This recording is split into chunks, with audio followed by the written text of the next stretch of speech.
أعوذ بالله من الشيطان الرجيم. بسم الله الرحمن الرحيم. ولقد يسرنا القرآن للذكر فهل من مدكر.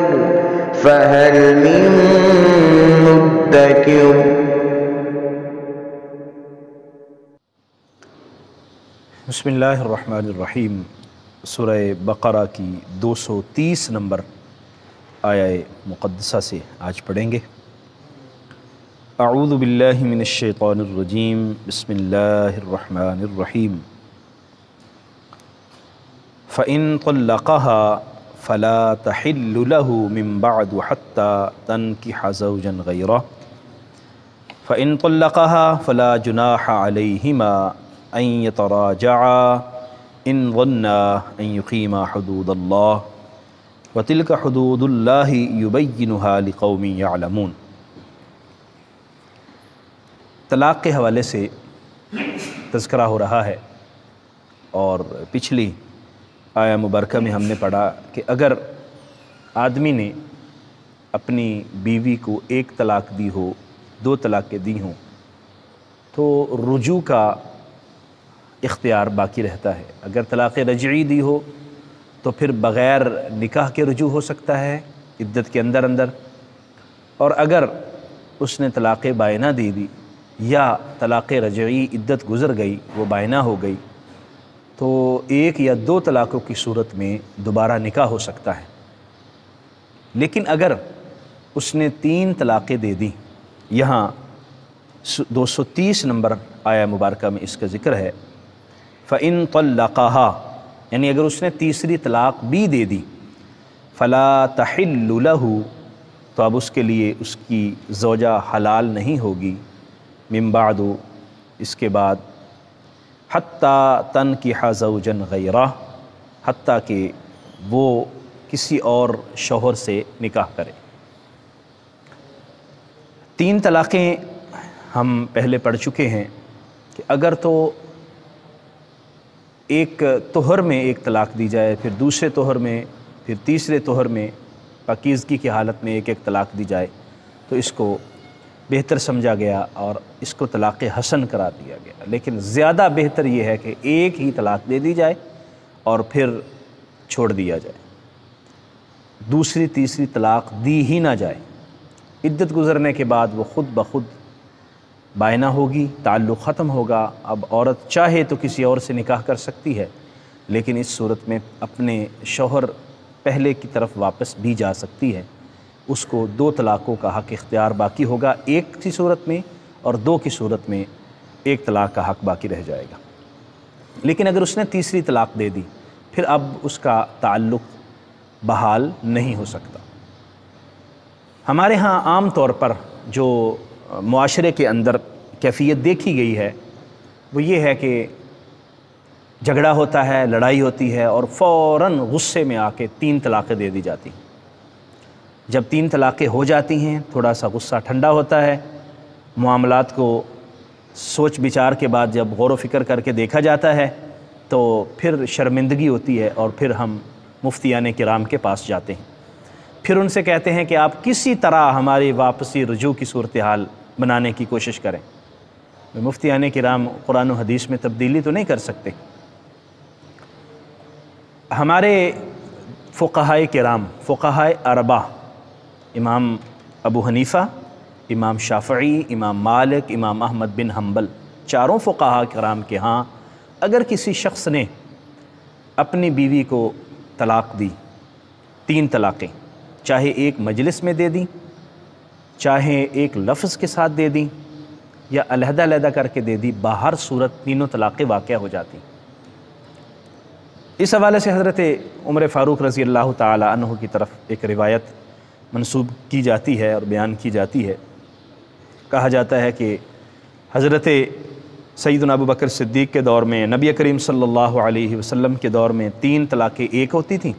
حضرت عمر فاروق رضی اللہ تعالیٰ نے 3 کو 3 بنایا اور پھر اس کے بعد 3 ہی ہوتی رہیں. یعنی ظاہر یہ کیا جاتا ہے کہ شاید حضور صلی اللہ علیہ وسلم نے 3 طلاقوں کو ایک قرار دیا تھا، حضرت ابوبکر صدیق نے بھی 3 طلاقوں کو ایک ہی قرار دیا، لیکن حضرت عمر فاروق نے اس میں تبدیلی کر دی۔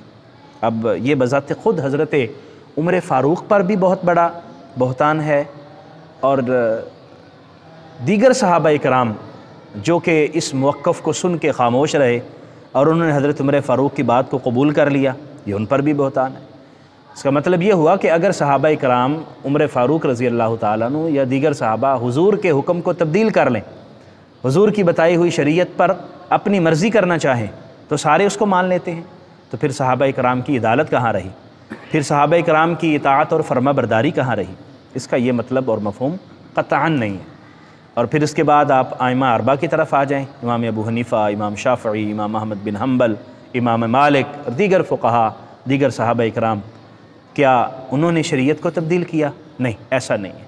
اس کا کچھ اور مفہوم ہے جو کہ سمجھا نہیں گیا۔ نبی رحمت صلی اللہ تعالیٰ علیہ وسلم کے ایسے فرامین موجود ہیں، احادیث مبارکہ موجود ہیں۔ حضور علیہ السلام نے جس نے 3 طلاقیں دیں، نبی کریم صلی اللہ علیہ وسلم نے اس کو نافذ فرمایا۔ اسی طرح پھر دیگر صحابہ اکرام نے اس پر عمل کیا، اور اسی کو فقہاء کرام نے لیا۔ ایسا ممکن نہیں ہے کہ قرآن اور حدیث کوئی اور بات کر رہا ہو اور فقہاء کرام کوئی اور مسئلہ بیان کر رہے ہوں، فقہاء کرام اپنی مرضی سے مسائل بیان کرتے رہیں، اس طرح نہیں۔ ایک بات تو یہ سمجھنے والی ہے کہ ہم شریعت کے مطابق چلنے کی کوشش کریں، اپنی مرضی نہ کریں۔ شریعت نے جو حکم دیا ہے اس کو سمجھیں۔ طلاق کا جو طریقہ کار شریعت نے بہتر سمجھا ہے، اس کو احسن کہا ہے، ہم اس کو اپنانے کی کوشش کریں تو ہمیں کبھی بھی شرمندگی نہیں ہوگی اور کبھی پشیمانی نہیں ہوگی۔ دوسری بات یہ ہے کہ جہاں دوسرا حکم، وہ بھی اللہ اور اس کے رسول کا حکم ہے، وہ بھی اللہ اور اس کے رسول کی حدود ہیں، وہ یہ ہے کہ جب کسی نے 3 طلاقیں دے دیں تو اب بیوی شوہر کے لیے حلال نہیں ہوگی۔ خدارہ 3 طلاقیں دینے کے بعد واپس ناجائز کرتے ہوئے، گناہ کرتے ہوئے اپنی بیویوں کو اپنے پاس رکھنے کی کوشش مت کریں۔ جب آپ نے 3 طلاقیں دے لیں، اب آپ کا اختیار ختم ہو گیا۔ آپ کے پاس اختیار تھا جب تک آپ نے 3 مرتبہ طلاق نہیں دی تھی، اب 3 طلاقیں دے دی ہیں، اب بس کر جائیں۔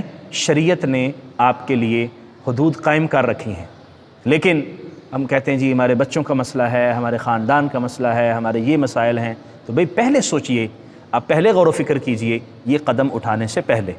شریعت نے یہاں فرمایا فَلَا تَحِلُّ لَهُ مِن بَعْدُ، اب وہ خاتون اس کے لیے حلال ہی نہیں ہے۔ تو جب حلال نہیں ہے تو اس پر عمل کرنے کی کوشش کیجئے، اور کبھی بھی شریعت کے حلال کو حرام مت کیجئے، حرام کو حلال مت کیجئے۔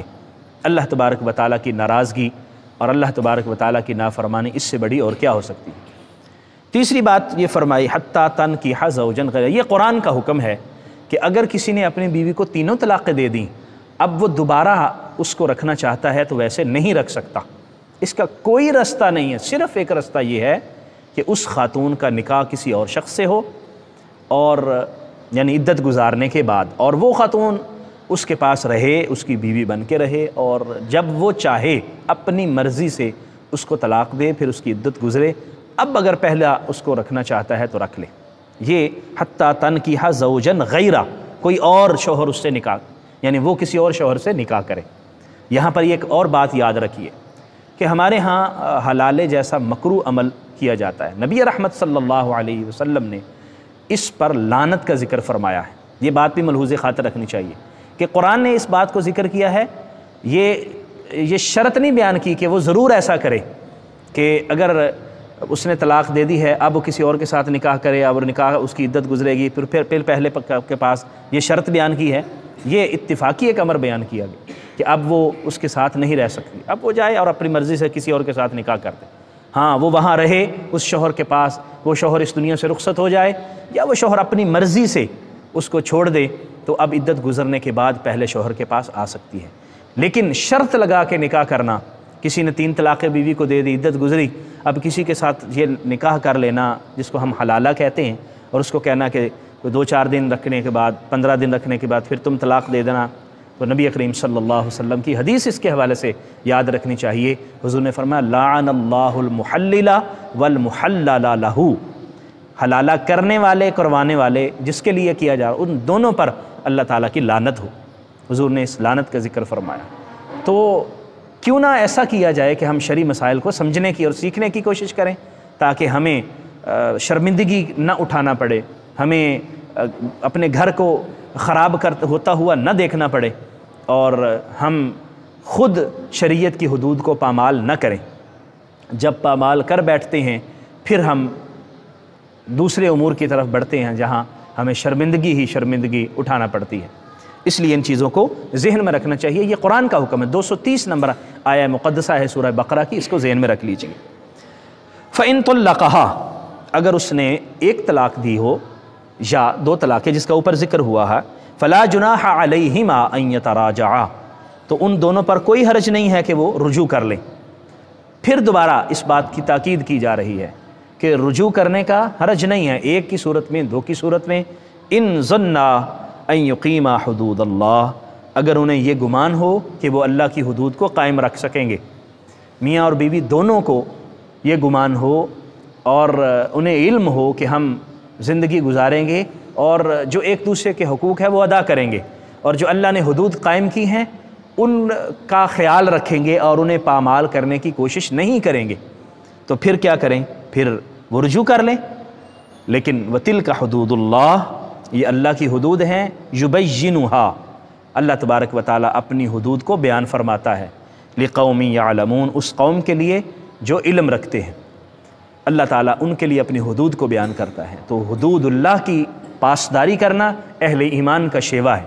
حدود اللہ کی پاسداری کرنا اللہ کے نیک بندوں کا شیوا ہوتا ہے، اللہ کے فرما بردار بندوں کا شیوا ہوتا ہے، اور اللہ کی حدود کو پامال کرنا، اللہ کی حدود کا خیال نہ رکھنا، یہ اللہ کے نافرمان بندوں کا شیوا ہوتا ہے۔ اور پھر جب اللہ نے حدود بیان کر دی، اس کا مطلب یہ ہے کہ اس سے آگے بڑھنا اللہ کی ناراضگی کا باعث ہوگا۔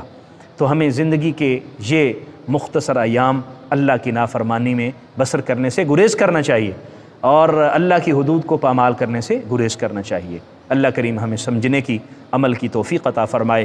طلاق کا جو طریقہ ہم نے پچھلے درس میں عرض کیا تھا وہ یہ تھا کہ احسن یہ ہے کہ ایک طلاق دے دو بس، اس کے علاوہ کوئی طلاق نہ دو، اس سے بھی آپ کا مقصد پورا ہو جائے گا، آپ کا سسٹم ختم ہو جائے گا، جب عدت گزرے گی عورت کا تعلق ختم ہو جائے گا۔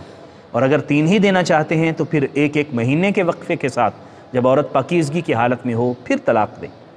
3 ہی دینی ہے، کبھی بھی ایک ہی وقت میں ایک ہی لفظ کے ساتھ ایک ہی مجلس میں 3 طلاقیں مت دیں، کیونکہ جب صورتحال ٹھنڈی ہوتی ہے آدمی کو غور و فکر کرنے کا موقع ملتا ہے، پھر شرمندگی اور پھر پشیمانی ہوتی ہے۔ اللہ کریم ہمیں سمجھنے کی، عمل کی توفیق عطا فرمائے۔